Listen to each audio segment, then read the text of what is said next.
To add a dive log in Bloop, select Add Log from the Quick Add menu in the top right.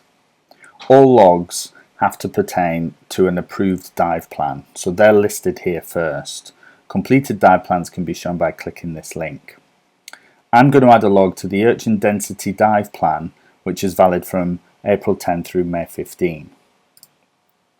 Where possible, any information that the dive plan has can be pre-populated into your dive log to minimize the amount of stuff you have to put in. So we'll fill in the date, time, bottom time, our max depth, the vessel we use to get out there, our decompression planning, and our dive mode. If our surface interval is over 24 hours, we can tick here. If it's less than 24 hours, untick it and specify how long it's been since your last dive.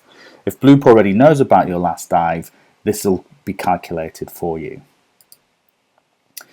On the next page, we can see inherited information being the dive site, dive location, and the purpose. They've come from the dive plan, which in turn were inherited from the project.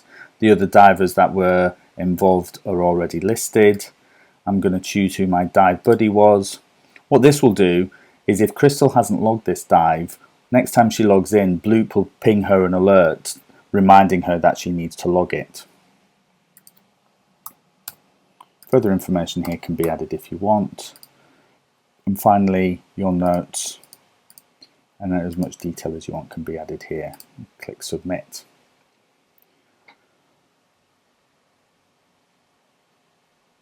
My scientific dive rating is limited to 30 feet, and I specified in my log that I went to 34 feet. So I'm getting an alert here. My DSO will also be alerted.